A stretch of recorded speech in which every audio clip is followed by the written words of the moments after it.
नमस्कार दोस्तों, मैं सुनील कुमार आपका फिर से स्वागत करता हूं आपके अपने चैनल क्या ऐसा होता है में।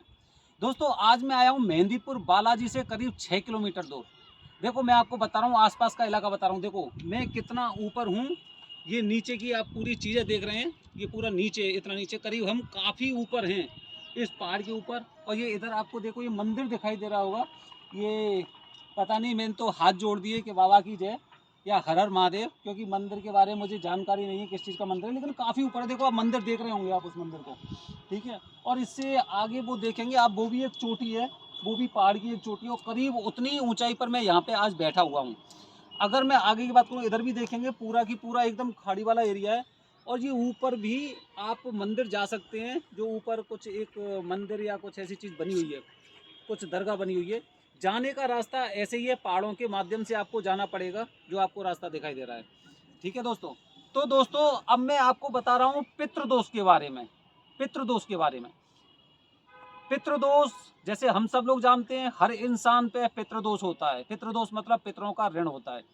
दोस्तों आप जानते हैं, अगर एक इंसान पितृदोष की पूजा कराता है तो 21 जो पीढ़ी होती हैं उन लोगों को मोक्ष मिलता है, जिनकी अकाल मृत्यु होती है। तो आज मैं अपने वीडियो के माध्यम से आप लोगों को बता रहा हूं कि आखिर हम पुरुषों को क्यों करनी चाहिए पितृदोष की पूजा, क्या वजह है। वही वजह में से एक सबसे महत्वपूर्ण वजह यह है कि हम 21 पीढ़ी में जो भी लोग हैं जिनकी अकाल मृत्यु हुई है या फिर किसी दुर्घटनावश उनकी मृत्यु हुई है, उनकी आत्माओं को मोक्ष प्रदान करने के लिए पितृदोष की पूजा की जाती है। दोस्तों जैसे कि अब देखिए, मैं आपको एकदम क्लियर बता रहा हूँ 21 पीढ़ी कौन सी होती हैं। दोस्तों जैसे कि मैं त्र्यंबकेश्वर जाता हूँ, पितृदोष की पूजा कराता हूँ, तो मैंने पूजा कराई। अब मुझसे पहले की 7 पीढ़ी, जिसमें मेरे पिताजी, मेरे दादाजी, उनके पिताजी, फिर उनके पिताजी, फिर उनके पिताजी, ऐसे करके 7 पीढ़ी। 7 पीढ़ी मेरे वाली, फिर 7 पीढ़ी मेरे माता के पक्ष की। माता के पक्ष में जैसे कि हमारे नाना हो गए, उनके पिताजी हो गए, फिर उनके पिताजी हो गए, फिर उनके पिताजी हो गए। ऐसे करके 7 पीढ़ी जो माता का पक्ष होता है, उनकी जो जो वो लोग थे जिनकी दुर्घटनावश या अकाल मृत्यु हुई थी। और 7 पीढ़ी कौन सी हैं, अब आप सोचने में मजबूर हो गए होंगे कि आखिरकार वो 7 पीढ़ी कौन सी होती हैं। तो दोस्तों 7 पीढ़ी वो होती हैं जिनसे मेरी शादी हुई है, मतलब मेरे पत्नी के परिवार के लोग। जैसे कि मेरे ससुर जी हो गए, फिर उनके पिताजी हो गए, फिर उनके पिताजी हो गए, फिर उनके पिताजी हो गए। मतलब आप समझ रहे हैं, एक इंसान पितृदोष की पूजा कराता है, अपने ऋण को चुकाता है। तो मतलब ये है कि जो 21 पीढ़ी होती हैं, 21 पीढ़ी की जो आत्माएं होती हैं जिनकी अकाल मृत्यु हुई है या दुर्घटनावश उनकी मृत्यु हुई है, उनकी आत्माओं को मोक्ष मिलता है। 21 पीढ़ी। तो दोस्तों इसीलिए पहले ही मैंने आपको बताया था, मैं पहले भी आपको बता चुका हूँ, पितृदोष की पूजा हर पुरुष को करानी चाहिए। अब देखिए हर पुरुष पूजा कराएगा, हर पुरुष पूजा कराएगा तो देखो उसमें माता का पक्ष भी हो गया, उसमें पत्नी का पक्ष भी हो गया। इसीलिए महिलाओं को पितृदोष की पूजा नहीं कराई जाती है।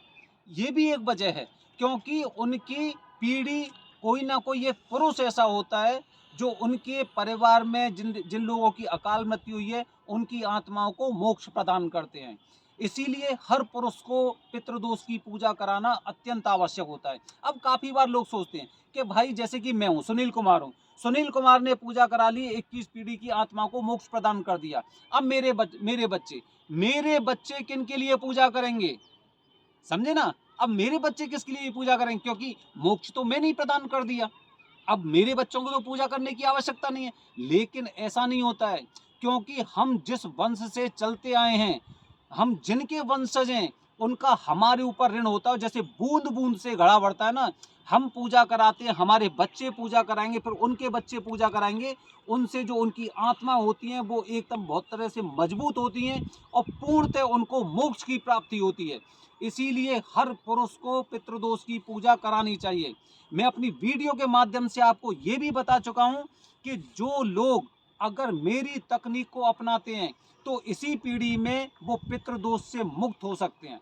मैं अपनी वीडियो के माध्यम से आपको बता चुका हूँ। आप मेरे चैनल क्या ऐसा होता है में जब वीडियोज़ पे आप देखेंगे तो एक वीडियो मैंने बनाई है कि आप इसी जन्म में और हमेशा के लिए पितृदोष को कैसे खत्म कर सकते हैं।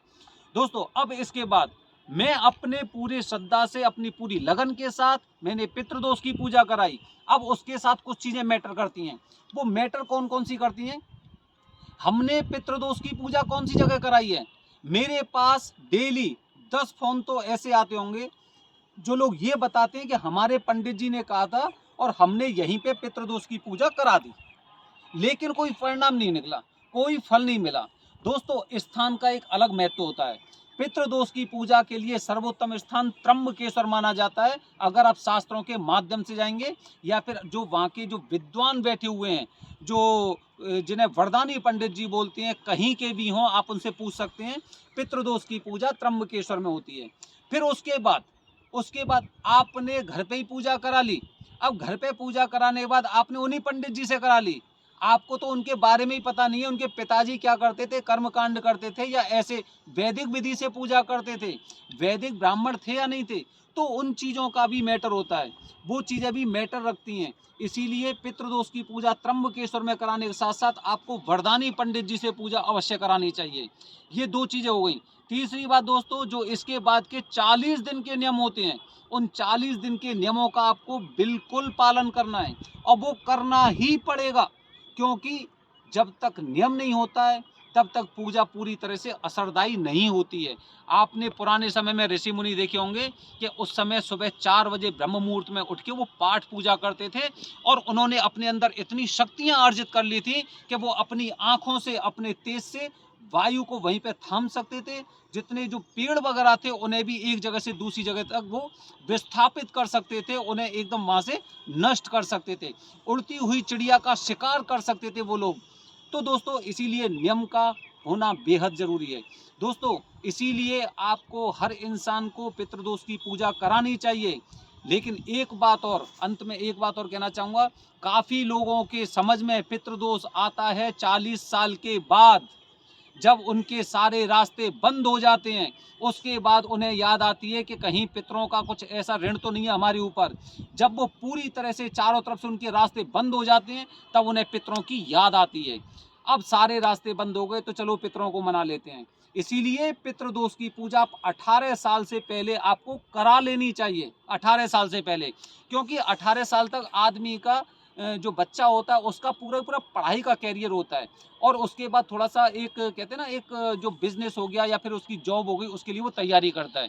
अगर इस समय आप उनकी पूजा करा देते हैं तो आगे का रास्ता उनका खुल जाता है। उन्हें अगर छोटी मंजिल पे जाना हो तो वो उन्हें ऊंचाई पे पहुंचते हैं, क्योंकि उनके ऋण खत्म हो गए हैं और आने वाले समय में उनको सिर्फ तरक्की मिलने वाली है।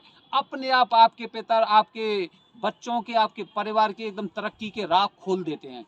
दोस्तों इस तरह से मैंने आपको बताया कि पितृदोष की पूजा क्यों जरूरी है और कितनी पीढ़ी के लिए असरदायक होती है। मैं अपने आने वाली वीडियो में कुछ इस तरह से बहुत कुछ जानकारी देने वाला था, लेकिन कल मैं जा रहा हूँ मेहंदीपुर बालाजी महाराज। बोलो मेहंदीपुर बालाजी महाराज की जय। मेहंदीपुर बालाजी महाराज यहाँ से करीब, अगर मैं उधर की बात करूँगा तो उस जो पहाड़ी है, उस पहाड़ी से पीछे की तरफ करीब 6 किलोमीटर दूर है।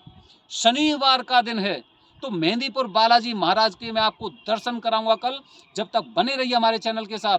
धन्यवाद दोस्तों। जय हिंद, जय भारत, हर हर महादेव।